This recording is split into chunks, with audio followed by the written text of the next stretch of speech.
Yes, reka twongere tubahe ikaze bakunzi ba Kigali Real News.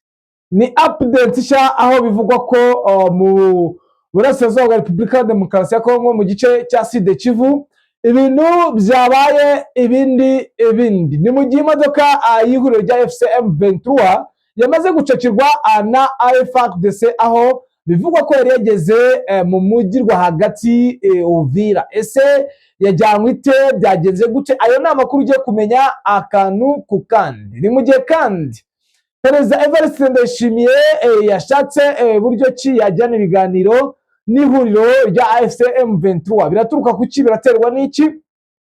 Ni ibintu ugiye kumenya. Ikibabaje, igiteye agahinda, ni zone ya Minembwe ishaka kuvaho burundu bitewe n'uburyo ki bongeye kugaba ibitero simusiga rasa abantu, ndetse abantu babuze bagiye mu bwihisho bihimura ku nka z'abaturage bo muri zone ya Minembwe. Ni amakuru mugiye kumenya, mumenye akantu ku kandi, mumenye uko bihagaze, mumenye uko mu mujyi wa Goma byifashe, Warikare, ndetse turanyarukira na Bukavu, ndetse cyane cyane turibanda kuri na Plaine de Ruzizi. Ku mpande zose ubona ko biteguye mu buryo bwose bushoboka, aho ubona yuko impande zose zishaka kuba zakwatakana, ariko hakaba hakiburaho ifirimbi ya nyuma. Ni mu ngundi rero tubanze tuze turebe uko byifashe mbere yuko mujya mu mirimo itandukanye. Reka mbashimire mbifuriza amahoro y'Imana mwahisemo kubana natwe. Ikindi kandi namwe mukiza bwa mbere nta kindi musabwa uretse gukanda subscribe, bityo mukinjira mu muryango mugari wabadahemo kumva amakuru acukumbuye kandi yizewe. Muranyemera tuze no kwakira umuntu ko informa aduhe idonido. Nje muri kumva kandi mugiye gukomezanya. Ni Damien mu gice ku murongo wa telefone, turi kumwe na Bwana Bizima. Bwana Bizima, wiriwe neza? Wiriwe neza. Igicamunsi cyiza? Yego kuri twese. Bwana Bizima, urambwiye uti ibintu byabaye ibindi. Imodoka ya M23 yafashwe n'ihuriro rya FARDC na FDNB. Yafashwe ite, byagenze bite Bwana Bizima?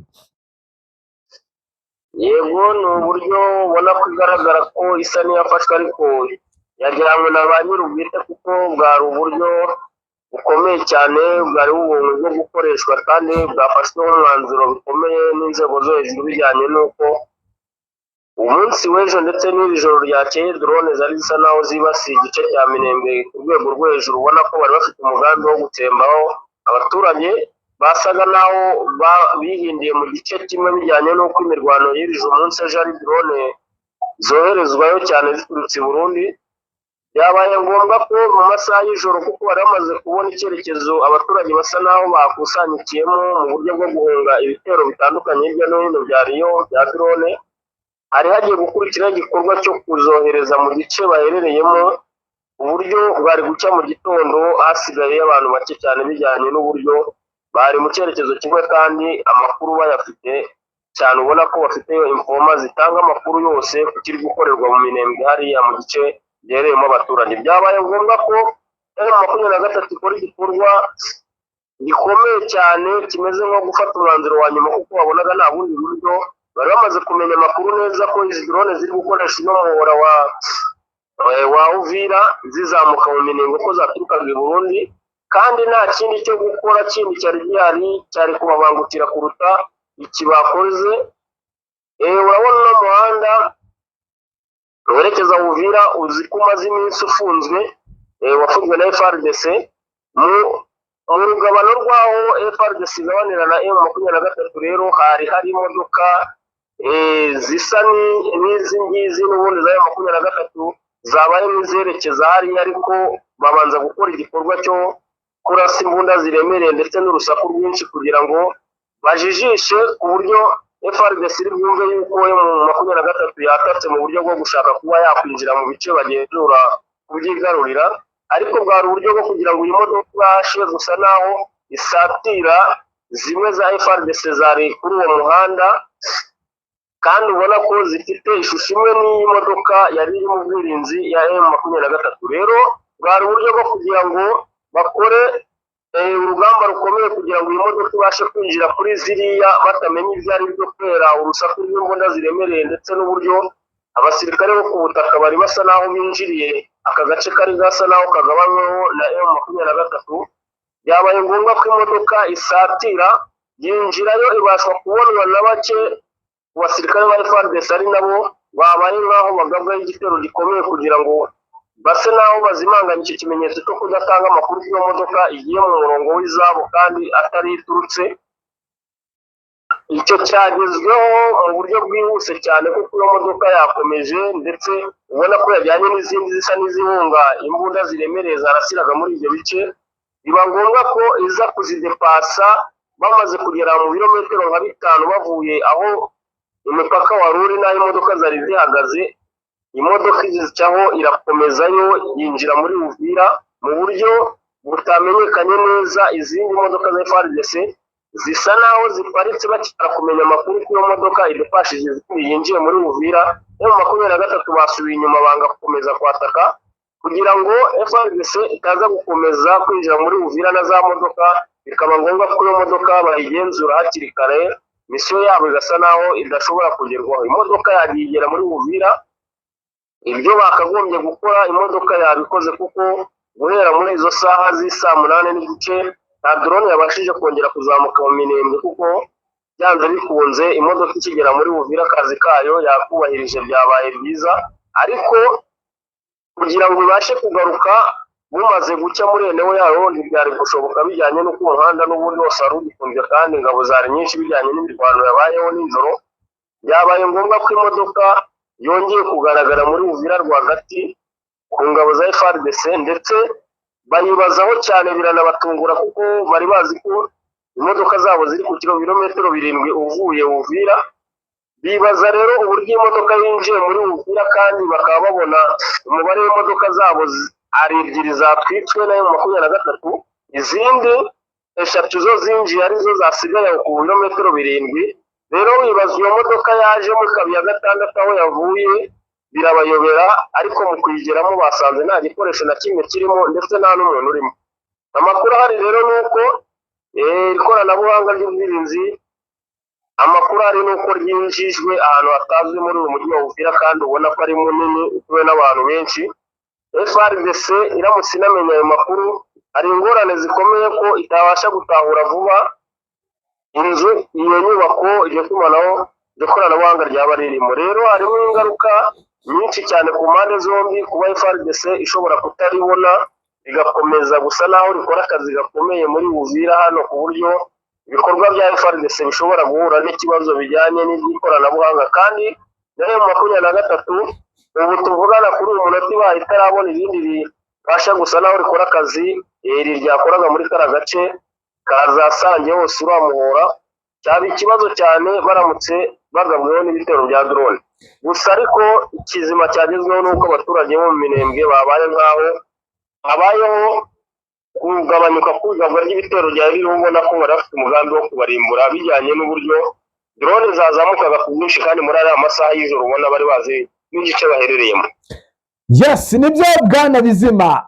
Usibye iyo modoka y'ihuriro rya M23 ryafashwe, saa iyi ngiyi n'iki kiri kugaragara ku mpande zose, haba ku ruhande rwa FARDC na FDNB ndetse n'abafatanyabikorwa bayo ndetse n'ihuriro rya AFC M23 kuri uwo muhora wa route nationale 5, n'iki kiri kugaragara mu bigendanye n'imyiteguro y'urugamba?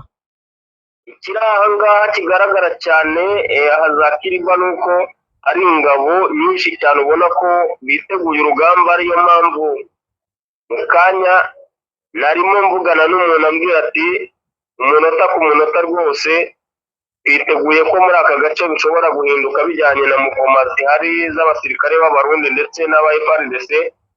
Harimo n'abasirikare ndetse bangura binjiye ku gicamunsi cy'ejo muri uyu mujyi wa Uvira.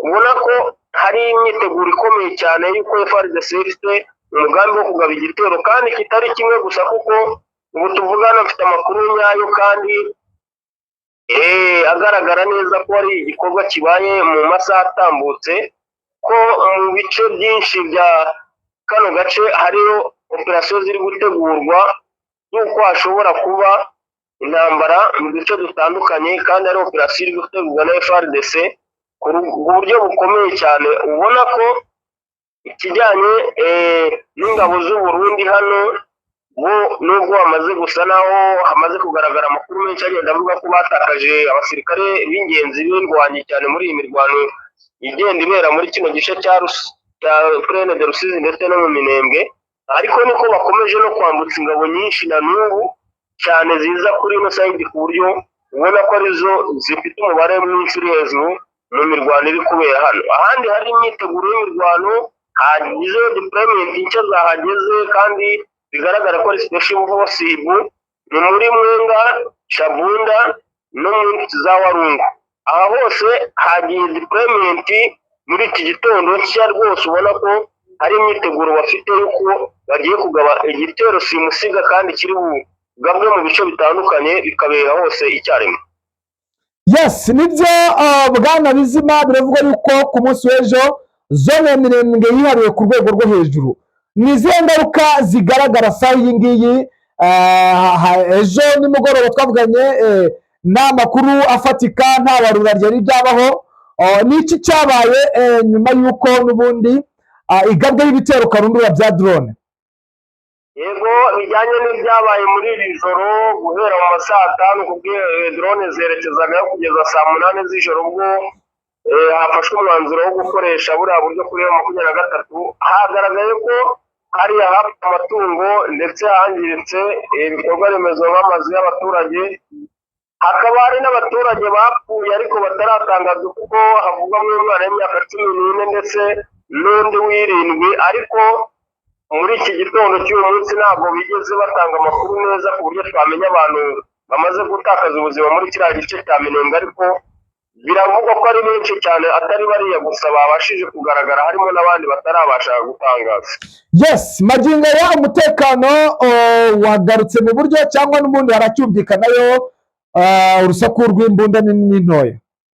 Ikijyanye na drone nta kiriyo, icyabayeho ni agace karimo kuba kabayeho irasa ariko ryabaye mu masaha ya mu gitondo ndetse bitatinze, ubona ko byakekwaga ko ari abasirikare ba coalition bari basa naho bikanze yuko M23 yari bagabyeho ibitero hano za Dego, ariko ukabona ko babikoze mu gihe cy'iminota mikeya, bakayibona ko ari ikikango, kuko amakuru yari ari nuko hari umusirikare watwirwaneho ngo wabashije gusa naho yohereza ikompora mu bo yabonaga mu gice yari aherereyemo, basa naho baza mu ngo gusaka, ni bakeka ko ari ibyo kurya bashakaga cyangwa amatungo.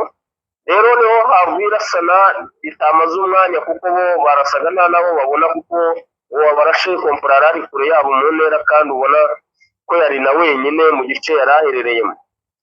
Yes, Bwana Bizima, biragaragara yuko hano muri Sud Kivu imyiteguro irimbanije, kandi mu minsi yashize Washington yahuje guverinoma y'u Rwanda na guverinoma ya leta y'Kinshasa ngo barebere hamwe buryo ki umutekano waganza. Ibi bikaba byaranemeranijwe ku mpande zombi. Impamvu ubona nyamukuru ituma imirwano mu guhagarara ahubwo ukomeje kugenda ipangwa yongera izindi ntera yaba ari iyihe, Bwana Bizima? Urabona ko FARDC ndetse n'ibi bihugu bisa naho byaje muri iyi mirwano mu buryo bwo gutanga support kuri kuri FARDC. Hashobora kuba harimo amahitamo abiri kuri FARDC ibishaka kwigarurira ibice yatakaje, ndetse ikaba yumva ku bwayo yuko uyu mutwe wa M23 irwanaho yawurimbura muri ibi bice, ku buryo wasa naho utongera kumvikana muri iki gice cya Sud Kivu na Nord Kivu. Hakabaho n'umujinya mwinshi w'ibihugu byahatakarije ingabo mu ntambara bizanyemo, ubona basa naho bagishaka kutava ku izima yuko batsinzwe cyangwa ko bashaka kwihorera. Rero niho urugamba ruba rukomera cyane, ku buryo ubona ko niyo haba hari ibiganiro by'amahoro FARDC yakenera ko ikorana na M23, bitakunda bijyanye n'izima ryaba ari abayobozi b'ibihugu babaye nk'abijanika muri uru rugamba, badashaka kugaragara ko barutsinzwe bijyanye n'inyungu zabo bwite, cyangwa se kwanga ko bagaragara nabi mu ruhando mpuzamahanga yuko inyeshyamba zinaniye ibihugu bingana kuriya. Yes, nibyo mu yandi makuru rero perezida w'u Burundi Evariste Ndayishimiye yaciye amarenga ko ashaka kuganira n'ihuriro rya M23. Ibi ni byagaragaye kandi byatangajwe n'inteko nshingamategeko yiwe, aho bivugwa ko n'ubundi ashaka kugira ngo barebere hamwe buryo ki baganira bitewe n'urwikango rukomeje kugenda aruba ku mpande zose. Impamvu nyamukuru, abasesenguzi mu bya politiki baravuga yuko nyuma y'iraswa ry'abari mu kigo bari mu myitozo muri gihugu ciwe, baketse ko ari ihuriro rya M23 kandi bakavuga ko aho kugira ngo bature n'umwanzi babihosha hakabaho ubwiyunge, kubera yuko ubona ko iri huriro rya M23 rikomeje kugenda rikontorora bidasubirwaho uno muhora n'ubundi batandukanya n'igihugu cya Kongo. Ubwo rero kumva ko bitewe n'ukuntu bahashyize imbaraga n'ubushobozi ndetse na deployment zimaze kujya muri biriya bice bya za Kamanyora ndetse no mu bice byasangiye ahari ibirindiro bikomeye by'ihuriro rya M23, biragaragara yuko igihugu cy'u Burundi cyamaze kubona ko kutiyunga kuri ihuriro rya M23 byaba ikibazo gikomeye. Se biri bukunde, se ubuyobozi bwa M23 bari bubyemere? Ngayo nguko rero natwe tubihanze amaso kugira ngo tuze kubibamenyesha n'ubundi nk'uko tuba tuhababereye. Bwana Bizima, sinzi nimba hari amakuru ufite ku yandi ma axe. Ego, amakuru yandi ahari ni ay'umutekano mu mujyi wa Bukavu. Ni amakuru agaragara ko M23 yabaye nk'ishyiraho itsinda rishinzwe gukora operasiyo mu buryo bwo gushaka umutekano bijyanye n'intasi ndetse n'ababakorana n'iyi mitwe ya FDLR ndetse Wazalendo ndetse na FARDC muri uriya mujyi wa Bukavu. Bigaragara ko naho hari hamaze kumenyekana amakuru y'uko urujya n'uruza rw'ibikorwa byo guhungabanya umutekano muri Goma byari bimaze iminsi bisa naho hafatirwaga benshi bagiye batanga amakuru ko hari umuhora wabahuzaga mu buryo bworoshye, kuko usanga ko ibikorwa bibera mu bice bibiri, yaba Goma na Bukavu bakoresheje ikiyaga cya Kivu. Rero niyo mpamvu ubona ko hari ibice bisa naho biri kwinjirwa mu buryo bw'ibanga bisakwa ndetse bishakishwamo n'amakuru muri kano gace ka Bukavu cyane gaherereye mu nkombe z'ikiyaga cya Kivu. Hari amahoteli cyane ubona ko ariho aba benshi bagaragaza ko bagiye bagaragaza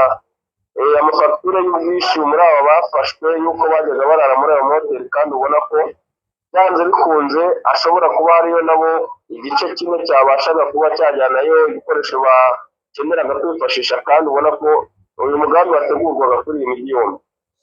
Yes, Bwana Bizima, urakoze cyane, reka twifurize igicamunsi cyiza. Update zo nakagaruka, ubwo ni urahatubereye kugira ngo uze kongera kutwapudetinga. Yego, murakoze.